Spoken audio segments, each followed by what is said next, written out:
തദ്ദേശ സ്വയംഭരണ തെരഞ്ഞെടുപ്പുമായി ബന്ധപ്പെട്ട അപ്പീൽ ഹൈക്കോടതി തള്ളുന്ന സാഹചര്യമുണ്ടായാൽ 2010 വാർഡ് വിഭജനത്തെ അടിസ്ഥാനമാക്കി തെരഞ്ഞെടുപ്പ് നടത്തുന്ന കാര്യം സർക്കാർ പരിഗണിക്കുന്നു. ഇതടക്കമുള്ള സാധ്യതകൾ സർക്കാർ പരിഗണിക്കുമെന്ന് മന്ത്രി എം കെ മുനീർ വ്യക്തമാക്കി. കോടതി വിധി എതിരായാൽ ഇത്തരം നിലപാട് എടുക്കുന്നതിനെ നിലവിലെ സാഹചര്യത്തിൽ എതിർക്കില്ല എന്ന സൂചന നൽകി മുസ്ലിം ലീഗ് ജനറൽ സെക്രട്ടറി KP മജീദും രംഗത്തെത്തി. തദ്ദേശ സ്വയംഭരണ തെരഞ്ഞെടുപ്പ് നീണ്ടുപോകുന്ന സാഹചര്യമുണ്ടാകുന്നത് ഗുണകരമാവില്ലെന്ന വിലയിരുത്തലിന്റെ അടിസ്ഥാനത്തിലാണ് അപ്പീൽ തള്ളിയാൽ സ്വീകരിക്കേണ്ട നടപടികളെക്കുറിച്ചുള്ള സർക്കാർ തലത്തിലെ ആലോചന. ഇതിന്റെ അടിസ്ഥാനത്തിൽ കൂടുതൽ പരിഗണന നൽകുന്നത് 2010 വിഭജനത്തിന്റെ അടിസ്ഥാനത്തിൽ തെരഞ്ഞെടുപ്പ് നടത്താനാണ്.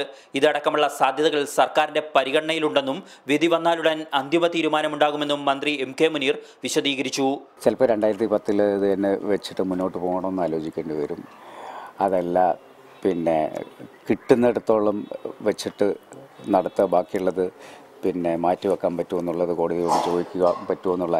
കോടതി വിധി എതിരായാൽ നേരത്തെയുള്ള കടുത്ത നിലപാടിൽ നിന്നും ലീഗും പിന്നാക്കം പോകും. സമയത്ത് ഇലക്ഷൻ നടത്തി നവംബർ 1-ാം തീയതി പുതിയ ഭരണസമിതി അധികാരത്തിൽ വരണമെന്ന കാര്യത്തിൽ ലീഗ് നിർബന്ധമുണ്ട്. ഹൈക്കോടതി അപ്പീൽ തള്ളിയാൽ സർക്കാർ സുപ്രീം കോടതിയെ സമീപിക്കില്ലെന്നാണ് നിലവിൽ UDF കേന്ദ്രങ്ങൾ നൽകുന്ന സൂചന. റിപ്പോർട്ടർ, കോഴിക്കോട്.